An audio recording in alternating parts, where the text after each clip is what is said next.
Donald Trump called tariff the most beautiful word in the dictionary. As I'm recording this on February 2nd, 2025, he has already imposed tariffs on a couple of countries. Tariffs are a tax on imports, so in this episode I want to have a look at the imports of the United States, the effect that they could have on the economy, and how other countries could retaliate. So this video is going to be based on a website called OEC World, which has nice visualizations of international trade. If you're audio only, do check out that website. So what does the United States import? It's a big economy, so they import a wide range of different things. So the biggest ones are machines and electronics, and also cars and mineral fuels. But actually it's very diverse, so including also clothing, pharmaceuticals, metals, furniture, plastics, all kinds of things. And here I should also stress that I'm going to be looking only at the trade of goods, because countries also import services, and the best known service is tourism. So if you're an American and you travel to Mexico, then you're kind of importing Mexican services. But so here I'm going to focus only on the imports of goods into the US. So where do these imports come from? The neighboring countries, Canada and Mexico, are important, and also China. So these three countries very roughly each account for about 15% of America's imports. And then if you take all of the 27 countries of the European Union together, they import about the same dollar amount into the US as China does. But we cannot forget about the rest of the world. So if you look at Asia minus China, all of these Asian countries together export more to the US than China does.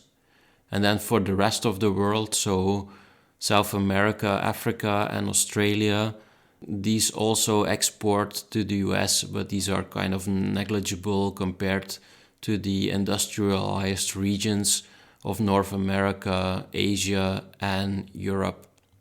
So zooming in on the big trading partners, Canada, which Trump has said he wants to make the 51st state, about 3/4 of Canada's exports go to the US, and the single biggest export item from Canada is crude petroleum.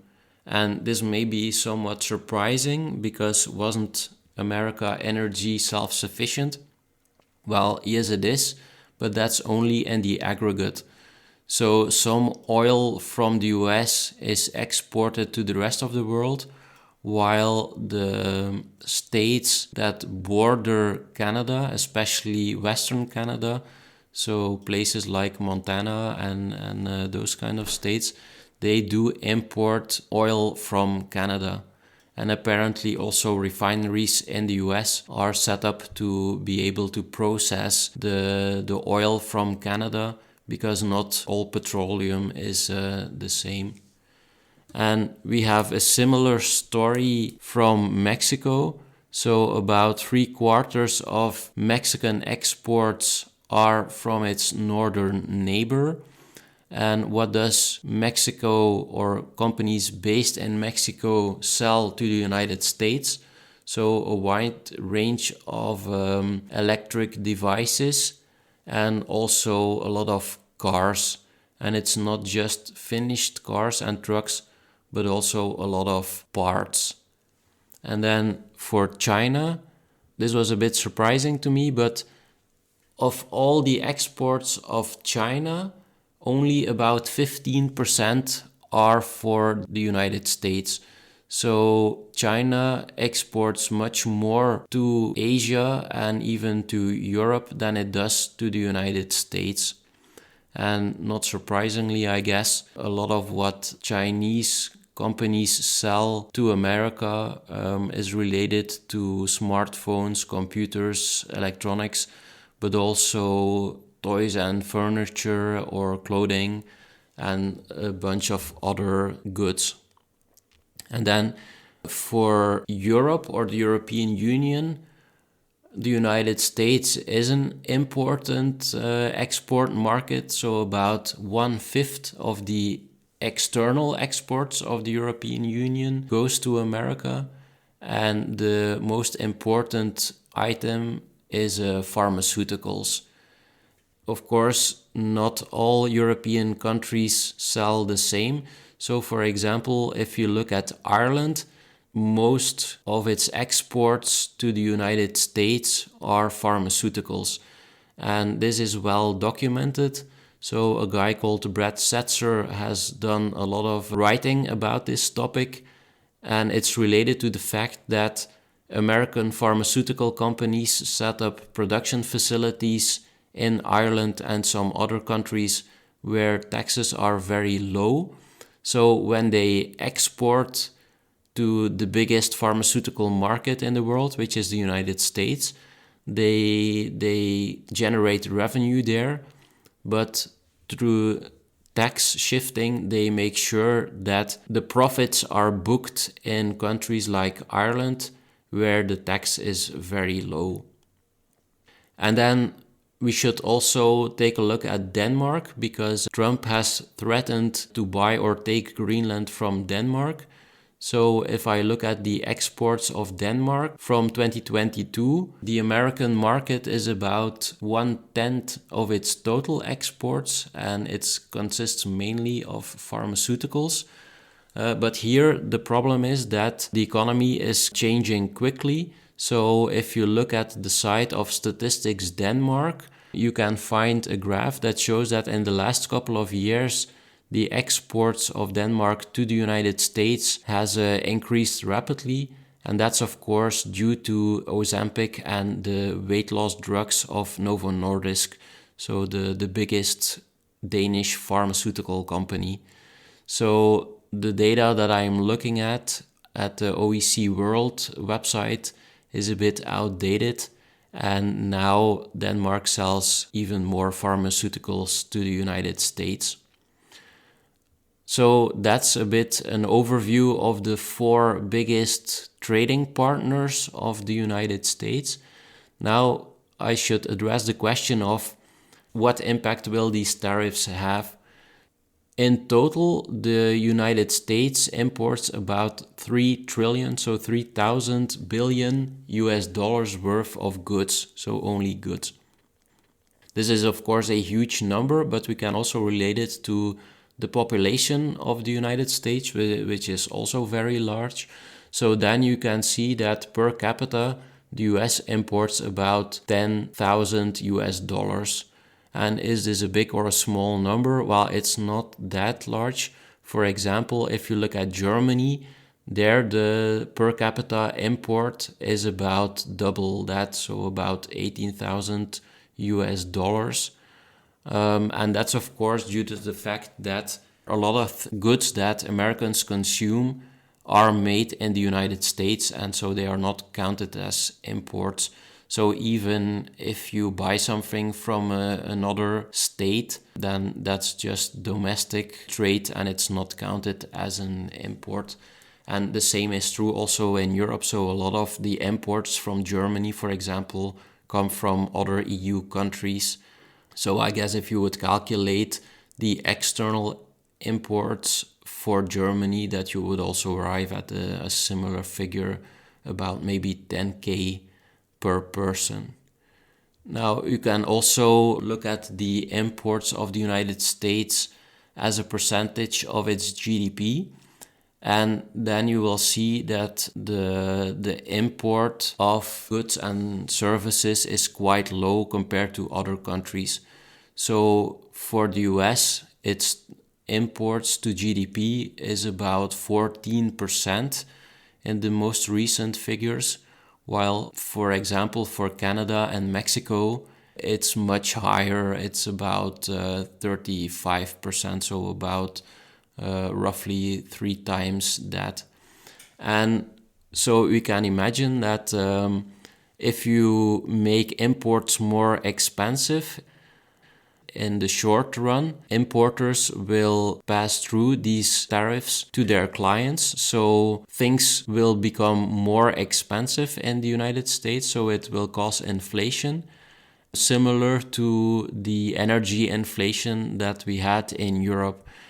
So a couple of years ago, I made a video about the relation between inflation and energy intensity, where I showed that for European countries, the higher the energy cost to GDP, so the more they spent on energy relative to their gross domestic product, the higher inflation was.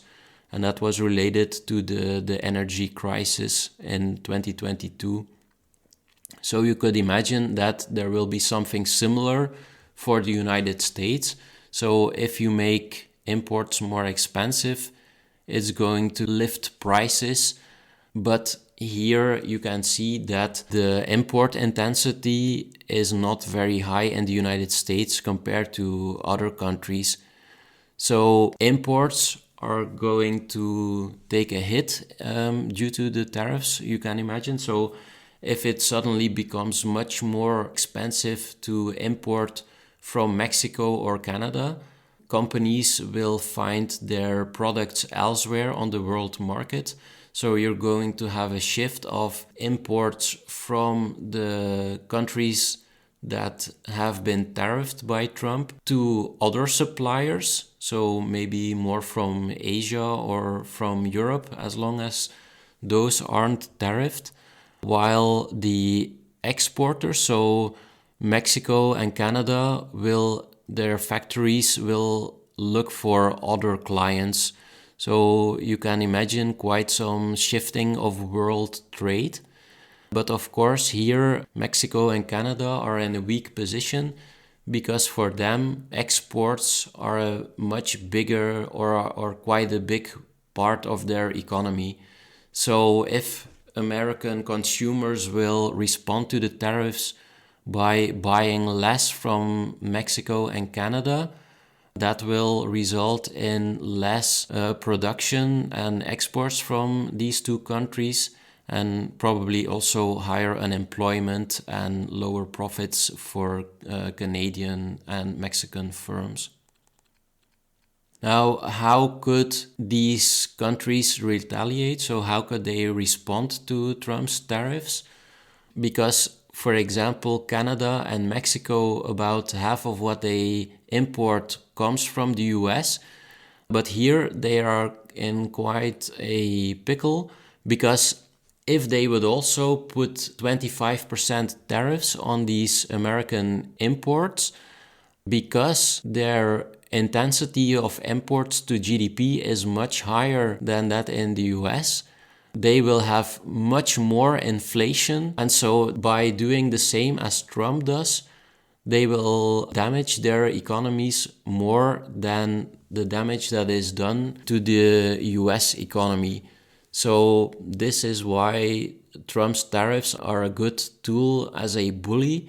So because you know that you can hit foreign countries, especially your neighbors, but they cannot hit back symmetrically. But I heard that, or I read somewhere, that a Canadian politician already has the idea that maybe they should put a super high tariff, maybe 100%, on Tesla cars to retaliate against Trump's first buddy, Elon Musk. So there are some ways to put non-symmetric tariffs to save your own economy while still trying to punish American policymakers. And then if you look outside of North America, for China, which has, as I record this, been tariffed at 10%, the United States is only a small part of its total imports.